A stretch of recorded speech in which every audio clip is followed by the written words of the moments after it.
This is Mark Arhasan, and welcome to a new edition of ArtScopeTO, the irregular occasional arts podcast that differs from my regular film and film music related podcasts for my review site, KQEK.com.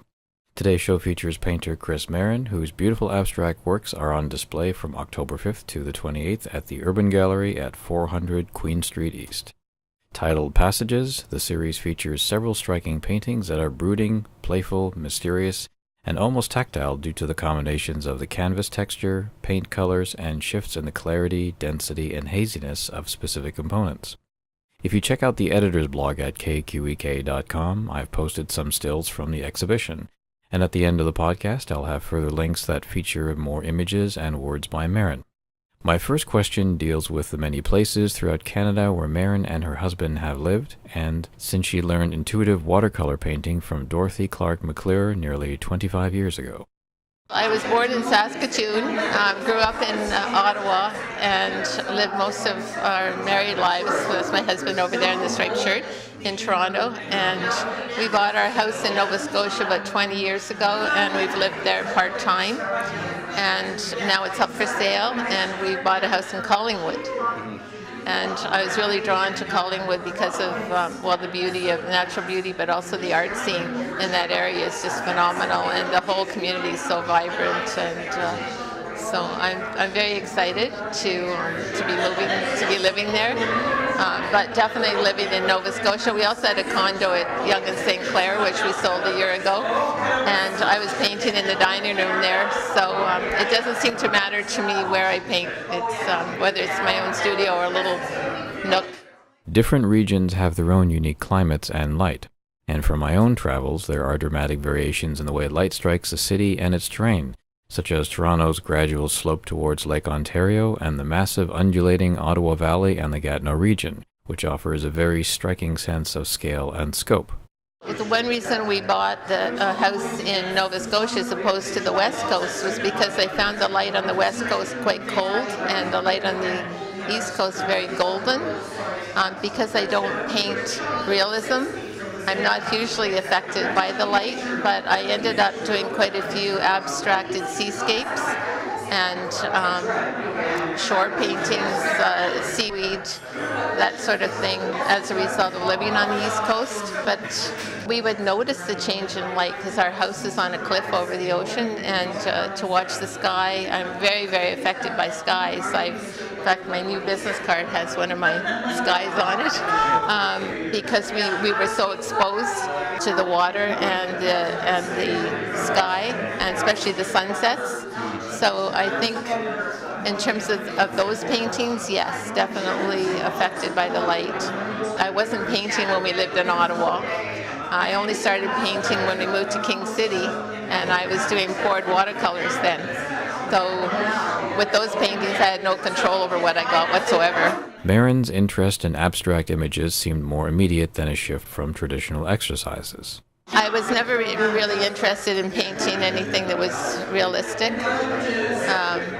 And I got into poured watercolor because of the freedom of it. There was no right or wrong way to do it. There were no rules. And because I'd grown up as a figure skater with all these rules and having to create perfect concentric circles on the ice that were traced, and I did that for 15 years, it's the last thing I wanted was to be very conscious, trying to be creative and be bound by rules. So I would say yes, I've always been more drawn to the intuitive and the abstract. I asked Marin to detail the process of poured watercolors and the attraction to the slightly controlled fusion of primary colors. You wet the paper, you mix up 3 primary colors, a yellow, a red, and a blue in a Dixie cup. And then you can have music on, and you just, without thinking, you pour the yellow, then you pour the red, then you pour the blue, you let the colors run together, and then you put saran wrap down, and you mush it around with your hands, and you let it dry, and then you take the wrap off, and you find the shapes after. And what I was taught to do by Dorothy Clark McClure, when she initially taught me the process, you outline the shapes that you see with a brush pen or a black marker, and then you glaze in the background. So you can find anything in there, from horses to ferries to buildings to boats. It's quite remarkable, and always I found for myself and the people to whom I taught the process that it was meaningful to that person. It was like interpreting a dream. Chris Marin's bio states the majority of her paintings arise from the subconscious, and I was interested in how a resonating dream is translated to painted images. The paintings are their own dreams. I'm not creating a painting based on a dream. The paintings are creating the dreams. And for this one here, for example, the passages, that was my very first non-objective painting, and when I started it, I had no idea what the end result would be, and that's the same with all the paintings here. They're all their own journeys, and I found that for all of them that are in this show, they're all passages, whether they're portals or labyrinths or up a mountain, up to the city of light, back in time, across water. So I'm not actually interpreting dreams that I've had at night. The most striking aspect of Marin's work is the interplay between detail and obfuscation. And in some works, it's as though the hazes and fogs are visual treats, prompting one to reach out and push into the painting itself. One expects a small bloom of new or deeper colors to float outward from the work itself. Oh, cool. Well, I like that. And I like the thought that, as some of the people who have been here have told me, that even though the paintings progress from one to the other, each painting has its own movement to it. I guess that's kind of what you're saying. They're somewhat fleeting, and there's movement within each painting. So that's nice to hear. Many of the exhibited paintings were accomplished with walnut oil, and I was interested in Marin's preference for or shifts between using different types of paint. The biggest change for me was when I went from watercolor to acrylic. That was huge. And I always wanted to paint in acrylic with the same freedom that I painted in watercolor, but I had to use a brush, whereas in watercolor I wasn't using a brush. So I painted in acrylic for about 5 years, and I loved the putting on, wiping off, layering, scumbling. But then when I went from acrylic to walnut oil, which I've only been painting in for about 4 months, I was just in heaven because of the difference in the texture. And the walnut oil is so creamy, and I was putting it on and wiping it off, and the colors were blending in their own way, and the glow and the richness of the color, I just love. Sharply glowing from the oil paintings are reds, yellows, and elegant ambers, especially in the show's titular work, Passages. Well, it's interesting because I'm using a fair amount of red, and I think that's pretty new for me. And I think that I'm just totally responding in the moment. As Brian Adio teaches in his class, let one brush stroke lead to the next. And he also says it's all about the paint. And I'm finding that when I'm doing this work, I'm just completely responding to what I've done before. Musicians, composers, writers, painters, and media artists and other creative souls have their own unique working methods.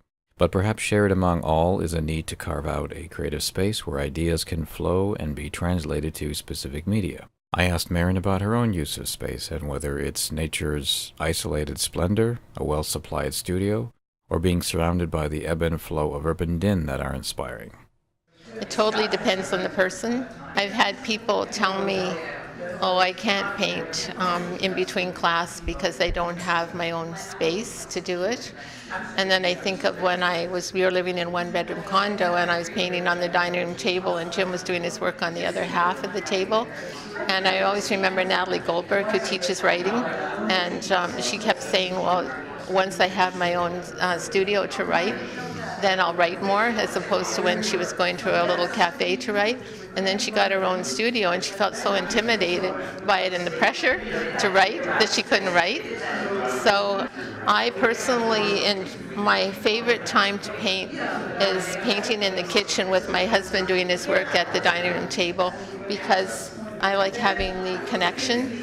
And I'm the sort of painter I'm not painting like a business, and I'm responding in the moment. So I love having my painting on the easel in the kitchen and walking by with groceries or laundry, And then suddenly I'll see something out of the corner of my eye and say, oh yeah, that painting needs that. And so I'll drop everything happily and I'll go and I'll paint that. So for me, it's not like I can't go to my studio and work 9 to 5. It just feels like too restricted. I just need to respond in the moment. My final question addressed the simple topic of perseverance and pushing forward to create, no matter how atypical, unusual, or eccentric one's ideas, methodologies, fixations, and tools may be. The real purpose of creating is to express your own original self. And so whatever you're doing, as long as you're enjoying it and loving it, then do it. I don't think any form of creation is about judgment or one person's doing it better than another. I think it's just what it brings to that person. Special thanks to Chris Marin for her time during a busy exhibition at the Urban Gallery, and gallery manager Calvin Hambrook and curator Alan Sugar. Visit urbangallery.ca for hours, address, and further links to Marin's work. Thanks to Glenda Fordham at Fordham PR for facilitating the interview. Visit fordhampr.ca for stills of Marin's work and the artist providing commentary on her paintings in a lengthy video on Fordham's blog and YouTube channel. Prior editions of ArtScopeTO and KQEK.com's podcasts are available on the same iTunes, Google Play, Libsyn, and YouTube channels. Stills and links to visual versions of prior podcasts are available at my filmmaking site, bigheadamusements.com. Lastly, in an upcoming podcast at KQEK.com, I'll discuss Video Store Day, which happened Saturday, October 21st at a Bricks and Mortars video store near you. In addition to presenting the half hour of a discussion and audience Q&A with I Lost It at the Video Store author Tom Roston and Now Magazine senior film writer Norm Wilner at Toronto's Bay Street Video, I'll touch upon Video Store Day itself as the celebration of physical media and a form of selling and renting movies continues to survive, but the pool of veteran shops continues to shrink, especially in Toronto, as the venerable VideoFlix is slated to close at the end of the year. In addition to the podcast release on Sunday, October 15th, I'm also making my experimental documentary BSV 1172 Your Friendly Neighborhood Video Store available for free streaming for a week.